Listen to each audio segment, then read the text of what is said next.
Excuse me, sir. Noble Sarah. Yes, வாங்கம்மா. Good morning, sir. I'm Shushmita. Vinayaka mission law ஸ்கூல்லேருந்து இன்டர்னுக்காக வந்திருக்கேன்.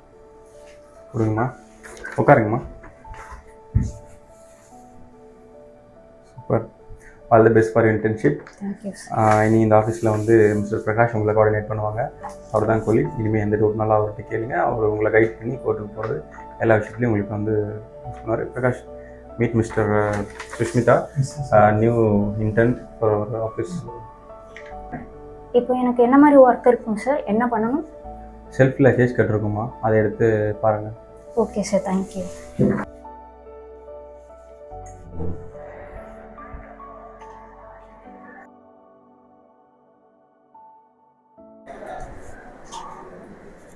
Sir, நான் ஒரு ஜட்ஜ்மெண்ட் படித்தேன். அது நம்ம கேஸ்க்கு ஹெல்ப்ஃபுல்லாக இருக்கும்னு நினைக்கிறேன் சார். ஓகே.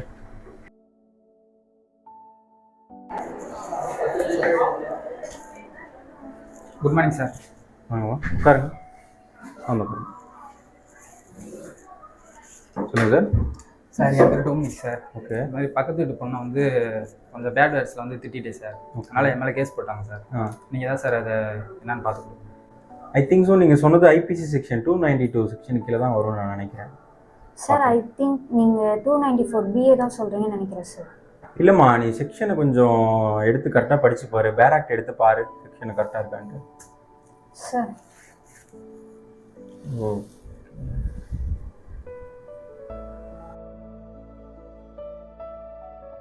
எல்லார்கிட்டையும் போயிட்டு கேஸ் கட்டை கொடுத்து கோர்ட்டுக்கு கூட்டிகிட்டு போங்க. Okay sir.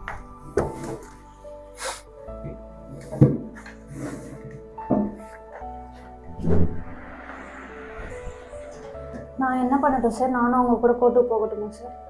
நீலாம் கோர்ட்டுக்கு போய் என்ன பண்ண போகிற? எப்படியா இருந்தாலும் மாமியார் வீட்டுக்கு போய் பாத்திரம் தானே தேய்க்க போகிற. நீ இங்கேயே ஆஃபீஸில் ஏதாவது வேலை இருந்தால் பாரு. கோர்ட்டுக்கு போ.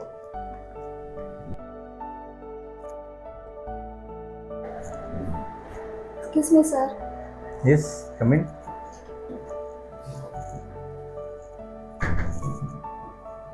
சொல்லுங்கம்மா. Hi sir, I am Sharmi. SRM காலேஜ்லேருந்து இன்டர்ன்ஷிப்காக வந்திருக்கேன். Okay, super. Glad to meet you. அந்த ஆஃபீஸில் ஒர்க் பண்ணுறதுக்காக வந்திருக்கீங்க. I am interested to learn sir. ஆஃபீஸில் நீங்கள் எந்த மாதிரி கேசஸ்லாம் ஹேண்டில் பண்ணுறீங்க?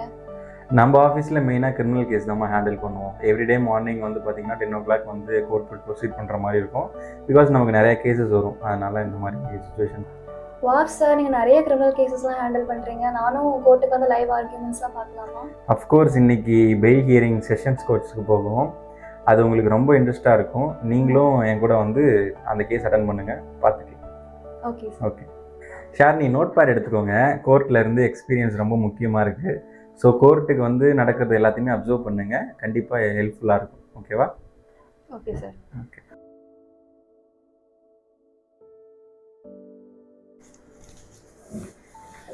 சார், கேஸ் கட்டில் எனக்கு ஒரு டவுட் சார். கேஸ் கட்டில் 317 பெட்டிஷன் போட்டிருக்கீங்கன்னு படித்தேன். அது எதுக்காக போட்டிருக்கீங்க சார்? நீ படிக்கணும், அப்புறம் சொல்கிறேன்.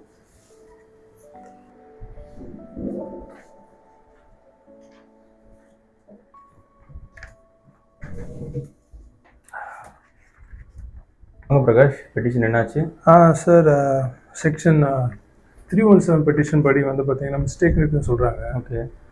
இப்போ என்ன பண்ணலாம் சார்? நாங்கள் கிரிமினல் கேஸில் 317 பெட்டிஷன் அப்படின்றது நம்மளோட கிளைண்ட் வந்து கோர்ட்டில் வந்து ஹியரிங் ஆகலை அப்படின்றப்போ நம்ம வந்து அதுக்காக நம்ம போய் பேசுகிறது தான். அதுக்கு நம்ம கரெக்டான ஒரு ப்ராப்பரான ரீசன் நம்ம கொடுக்கல கோர்ட்டில் அப்படின்ற போது வந்து வாரண்ட் கொடுத்து வந்து ஃபைல் பண்ணிவிடுவாங்க. ஸோ வந்து நீங்கள் கரெக்டாக அது என்னன்றதை பார்த்து ஃபைல் பண்ணுங்கள். ஓகேவா?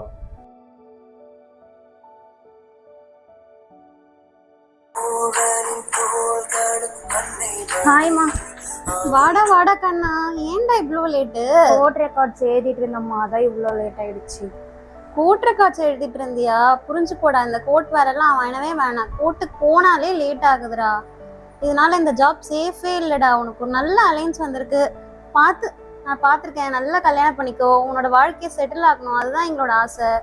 அம்மா நான் ரொம்ப கஷ்டப்படுறேன், இது என்னோட ஜாப் இல்லை, இது என்னோட ட்ரீம்மா, புரிஞ்சுக்கோங்க. நான் புரிஞ்சுக்கிறேன்டா, இருந்தாலும் நாங்களும் உன்னை கஷ்டப்பட்டு படிக்க வைக்கிறோம்ல, எங்களுக்கும் ஆசை இருக்காதா எங்கள் குழந்தைய நல்லபடியான ஒரு இடத்துல கட்டி கொடுத்து அவளை செட்டில் ஆக்கணும்ன்ட்டு? நீ புரிஞ்சுக்கோடா. சரிம்மா, நான் போய் ஃப்ரெஷ் ஆகிட்டு வரேம்மா. சரிடா. சரி, நம்ம குழந்தைய நம்ம கஷ்டப்படுத்துகிறோமோ.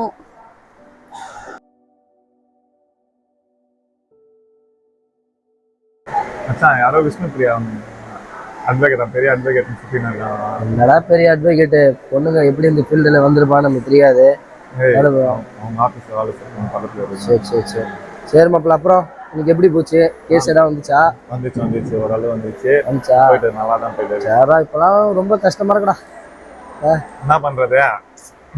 சரி, சாப்பிடும் போல. சாப்பிட்டுதா?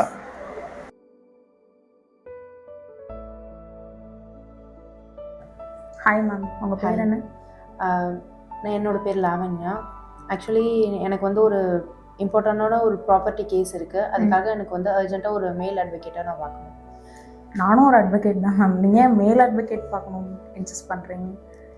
பட் இது ரொம்ப இம்பார்ட்டண்டான ப்ராப்பர்ட்டி கேஸ், ஸோ இது வந்து ரொம்ப கான்ஃபிடென்ஷியலாக நினைக்கிறேன். ஸோ மேல் அட்வொகேட் இருந்தால் என் சைட்லேருந்து ஓகேவாக இருக்கும், பெட்டராக இருக்கும்னு நான் சஜஸ்ட் பண்ணுறேன். இங்கே வந்து நாலேஜ் தான் தேவையே தவிர ஜெண்டர் பேஸ் பண்ணி யாரும் இல்லை. நானும் ஒரு ஹைகோர்ட் அட்வொகேட் தான். ட்ரஸ்ட் தான் இங்கே முக்கியம். ஓகே, சரி, ஓகே. இந்த கேஸ் பற்றி நம்ம டிஸ்கஸ் பண்ணலாம், பட் இது வந்து ரொம்ப கான்ஃபிடென்ஷியலாக இருக்கும். நான் எப்படி உங்களை நம்புறது? மேல் அட்வொகேட் எப்படி நம்புவீங்க? மேல் அட்வொகேட் வந்து நார்மலாகவே வந்து ஃபீமேல்ஸ் வந்து அவ்வளோ எமோஷ்னலி அட்டாச்சாக இருப்பாங்க. ஸோ நார்மலி வந்து ஃபீமேல்ஸை நான் வந்து மோஸ்ட்லி நம்ப மாட்டேன். ஸோ தான் நான் வந்து மேல் அட்வொகேட்டை கேட்டது. நீங்கள் எப்படின்னு எனக்கு தெரியல. மேல் அட்வொகேட்டை பார்த்தாலும் அவங்க எப்படின்னு உங்களுக்கு தெரியாது மேம். ஸோ வந்து நீங்கள் நாலேஜ் பேஸ் ஹேண்டில் பண்ண முடியுமா? உங்களால் ஹேண்டில் பண்ண முடியுமா? ப்ராபபிலிட்டிஸ் நீங்கள் எப்படி ஒரு மேல் அட்வொகேட்டை நம்புறீங்களோ அதே தான் மேம். ப்ராபபிலிட்டிஸ் வின் பண்ணுறதுக்கான சான்சஸும் இருக்குது. இருக்குது. Okay, thank you.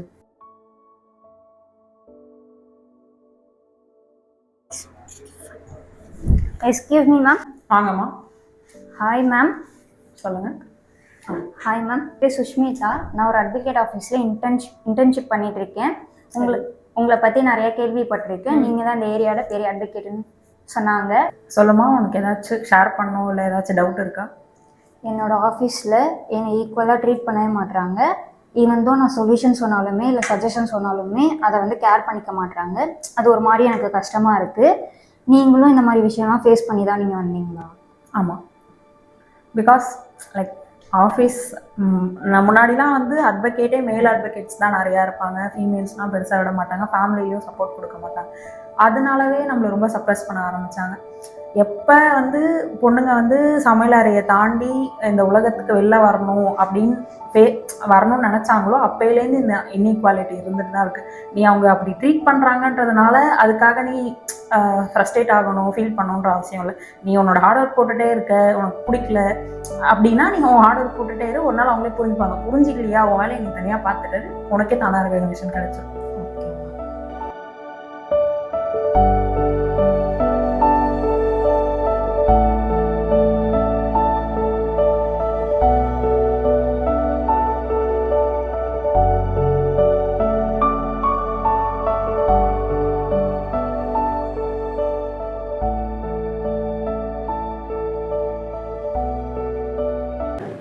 நீங்கள் உங்கள் இன்டர்ன்ஷிப் பீரியடில் ஏதாச்சும் டிஸ்கிரிமினேஷன் இல்லை ஜெண்டர் வைஸ் ஃபேஸ் பண்ணியிருந்தீங்கன்னா ஷேர் பண்ணுறதுலாம் பண்ணுங்கள். நிறையவே ஃபேஸ் பண்ணியிருக்கேன். இப்போது இன்டர்ன் போகிறேன்னா அங்கே என்னோடய சீனியர் அட்வொகேட்ஸ்லாம் வந்து மோஸ்ட்டாக இது பண்ணாத அது பண்ணாத அப்படின்னு தான் சொல்லுவாங்க. ஏதாச்சும் கோர்ட்டு போகிறனா கூட இங்கே அலோவ் பண்ண மாட்டாங்க.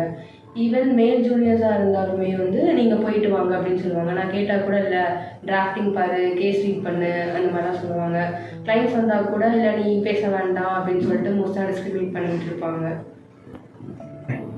நீங்கள் உங்கள் இன்டர்ன்ஷிப்பில் ஏதாச்சும் ஜெண்டர் பயாஸ் ஃபேஸ் பண்ணியிருந்தீங்கன்னா எனக்கு ஷேர் பண்ணுங்கள். எஸ், ஆக்சுவலி ஃபேஸ் பண்ணியிருக்கேன். That was a subtle form of gender discrimination. என்ன நடந்துச்சுன்னா, நான் போயிருந்த இன்டர்ன்ஷிப் வந்து ஒரு கிரிமினல் லாயர் கிட்ட போயிருந்தேன். நானும் ஒரு பையனும் போயிருந்தோம். ஸோ அந்த இடத்துல எனக்கும் அந்த பையனுக்கும் கிடச்ச ட்ரீட்மெண்ட் வேறையாக தான் இருந்துச்சு. எக்ஸாம்பிளுக்கு இப்போ ஒரு போலீஸ் ஸ்டேஷனுக்கு போகிறாங்கன்னா அவங்க எல்லோரும் வருவாங்க, தம்பி நீ வாடா அப்படின்னு சொல்லி அவனை தான் கூப்பிட்டு போவாங்க. நானும் சும்மா தான் இருப்பேன். என்ன கூப்பிட்டு போகலாமேன்னு கேட்குறப்ப இல்லை அது செட் ஆகாது, இல்லை இன்னொரு நாள் கூப்பிட்டு போகிறேன், இல்லை நீ வந்து என்ன பண்ண போகிற, இல்லை உனக்கு பெருசாக அதில் யூஸ் இல்லை, ஏன்னா நீ எப்படியும் நீ சிவில் ஃபார்ம் தானே போகிற அப்படின்னாங்க. நான் அப்படின்னா சொல்லி இல்லை எனக்கு கிரிமினல் இன்ட்ரெஸ்ட் இருக்குன்னு சொன்னேன். பட் உனக்கு அதெல்லாம் கம்ஃபர்டபுளாக இருக்காது, கேர்ள்ஸில் வந்து சிவில் இதில் போனால் தான் உங்களுக்கு அது கம்ஃபர்டபுளாக இருக்கும், கிரிமினலில் வந்து உங்களால் சஸ்டெயின் பண்ண முடியாது, உங்களுக்கு வந்து நீங்கள் டைம் பண்ண முடியாது, எங்களோட கம்பீட் பண்ண முடியாதுன்ற மாதிரிலாம் பேசினாங்க. எனக்கு அது that was really disappointing. Because எனக்கு ஜென்யூனாக இன்ட்ரெஸ்ட் இருந்துச்சு கிரிமினலால். அவர் சொன்னது வந்து என்னை வந்து எனக்கு டிசப்பாயின்மெண்ட்டாக இருந்துச்சு. எனக்கு வந்து என்கரேஜ் பண்ணாத மாதிரி இருந்துச்சு. அது ஒரு டைப் ஆஃப் டிஸ்கிரிமினேஷன் நான் ஃபேஸ் பண்ணேன். ப்ளஸ் வந்து இந்த மாதிரி ஜெண்டர் டிஸ்கிரிமினேஷன்னால அது வந்து செக்ஷுவல் வயலன்ஸ்க்கு இல்லை செக்ஷுவல் ஹராஸ்மெண்ட்டுக்கு வழித்தரத்துக்கு அடித்தளமாக இருக்குன்னு நீங்கள் நினைக்கிறீங்க? அந்த மாதிரி ஓப்பனாக சொல்லிட முடியாது. பிகாஸ் ஜெண்டர் டிஸ்கிரிமினேஷனுக்கும் செக்ஷுவல் வயலன்ஸுக்கும் உங்களுக்கு தெரியும் வெயிட்டேஜ் டிஃப்ரென்ஸ், அதுக்கு டிஃப்ரென்ஸ் இருக்குது. பட் சம்டைம்ஸ் வந்து இந்த மாதிரி சில ஃபேர்ம்ஸில் என்ன பண்ணுவாங்கன்னா, ஆக்சுவலி எல்லாருமே சொல்ல முடியாது, எனக்கு ஒரு ஃபேர்ம் தெரியும்.